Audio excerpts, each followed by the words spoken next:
Саламатсыздарбы, кымбаттуу окуучу достор. Сиздер менен бүгүн мен Алыкул Осмоновдун Кыргыз тоолору деген чыгармасын өтмөкчүмүн.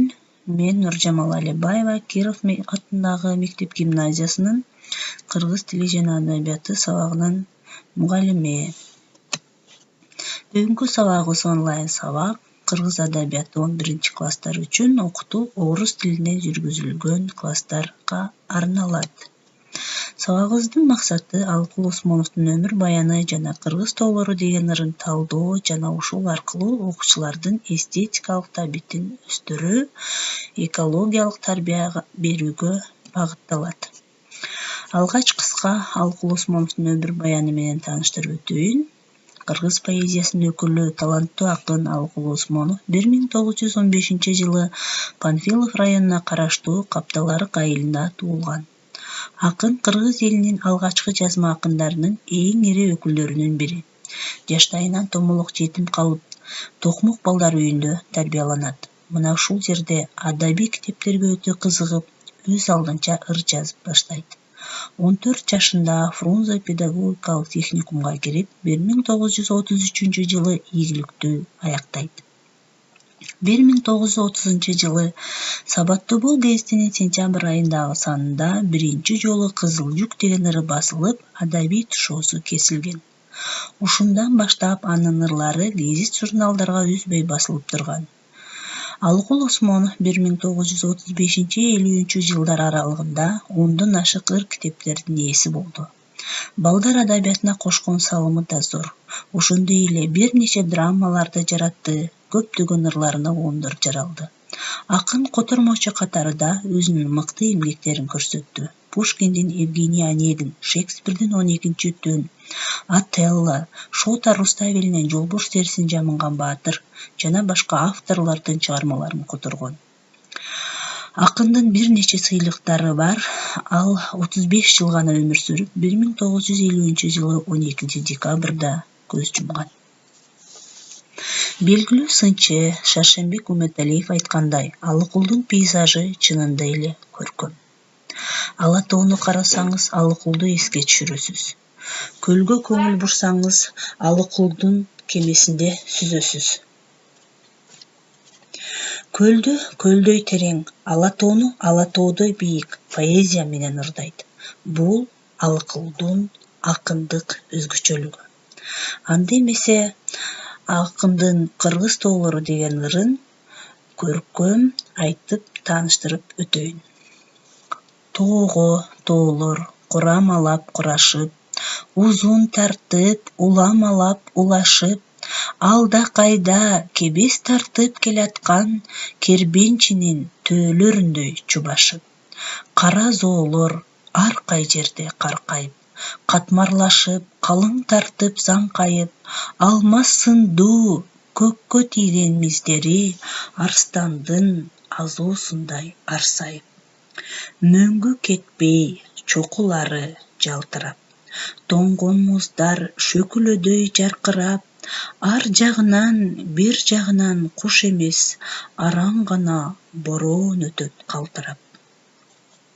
Жогорудагы 3 куплет ырда баяндалгандай, алгач ушул 3 куплет ырга биз талдоо жүргүзөбүз. Бул ырда Алыкул Осмонов тоолордун касиетин башка акындардай болуп, жашыл түз, каргай кайың, шылдырап аккан булак, эчки теке, жан жаныбарлардын эмес, ошонун баарына тиричилик берип турган тоолор жөнүндө баяндайт.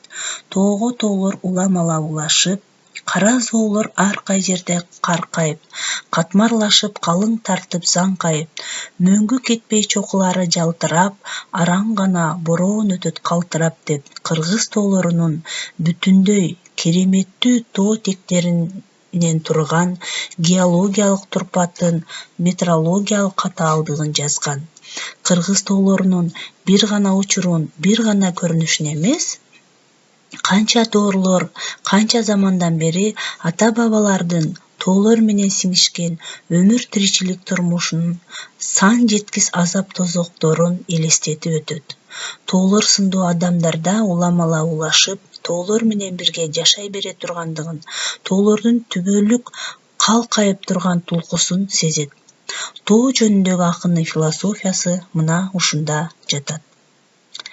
Кийинки ырсаптарына өтсөк, жаз келгенде эң биринчи жаз конуп, кыш келгенде эң биринчи кыш тоңуп, ай ааламга ай тиелек кезинде эң биринчи ай жамынып ак болуп, түн болоордо эң кийинки түндү алып, түз жерлерден кийин кетип мунарык, дүйнө жүзү көзүн ача электе эң биринчи күндү тосуп кызарып. Кыргыз тоосу элдин сүйгөн тоолору, мындай сонун асыл тоолор болорбу? Асман тиреп жеңе билет ар качан, өлкөбүзгө кас санаган жоолорду. 4-5 куплеттерде дүйнө жүзү көзүн ача электе эң биринчи күндү тосуп кызарып сыяктуу ырсаптар аркылуу тоо таштарга тиричилик берип, өзүнчө кооздук менен жан киргизет. Чынында кичинекейлер эмес, биз да анчалык назар салбаган жаз мезгили да, кыш мезгили да тоодон башталат. Эч ким көзүн ача электе күндүн нуру чачырап, ай жарыгын алгач алып, түндү баарынан кийин жамынып түрдөнгөн тоо кооздугун жаңычылдык табылга, табигый, предметтүү саптар аркылуу таң каларлык жөнөкөй сөздөр менен, жөнөкөйлүк менен берет. Демек, бүгүн кыргыз тоолору жөнүндө, кыргыз тоолорунун табияты жөнүндө таанышып өттүк. Акындын поэтикалык табылгалары. Мисалы, биз жогоруда ырсаптарында алмаз сындуу көккө тийген миздери арстандын азуусундай арсайып деген ырсаптарын кезиктирдик. Демек, мында акын аска зоолордун уштарын арсайып турган арстандын тиштерине окшоштуруп салыштырып жатат. Тоңгон муздар шөкүлөдөй жаркырап, кыздарыбыздын көркүнө көрк кошуп турган шөкүлөлөрдүн таштарынын жалтырактарына тоңгон муздардын күндүн желеси тийип, күндүн нурлары тийип жаркыраганын салыштырып өттү. Кирбенчинин төөлөрүнө чубашып деп, мында тоолор катмар-катмар болуп, биринин артынан бири улашып, алыстан караган адамга кирбенчинин төөлөрүнө чубашып жаткандай сезилгенин автор, акын бизге салыштырып баяндап берди. Ушул эле төөгө, шөкүлө, арстандын тилдерине салыштыруу менен акын пейзаждык сүрөттөөлөр менен эмоционалдуу, образдуу кылып ырды бизге ачып берген. Демек, кыргыз тоолору деген чыгарма аркылуу биз тоолор жөнүндө, тоо кыркалары жөнүндө, адырлар, дөңсөлөр жөнүндө маалымат ала алдык. Бүгүн силер менен биз кыргыз тоолоруна саякат жасадык балдар. Силер билесиңер, биз Кыргызстан тоолуу өлкөгө киребиз. Биздин айлана чөйрөбүздү курчап турган тоо кыркалары аябай көп. Тоолор бул биздин кен байлыктарыбыз, кен байлыгыбыздын казынасы. Тоолор малдын кени, жаратылыштын башаты. Башынан кары кетпеген, кол сунса жетчүдөй болгон тоолор ошол ала тоо. Демек, бүгүнкү сабакта тоо кыркалары, тоолордун бизге кандай таасири бар, кандай тоолорду билебиз деген маалыматтарды ала алдык.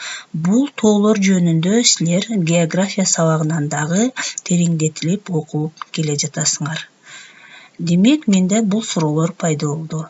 Мында турган суроолорго жоопторду комментарийлерге калтырсаңар болот. Андан сырткары тоо, зоо, аска, капчыгай, дөңсө, адыр, жайлоо деген сөздөрдүн лексикалык маанилерин таап келесиңер.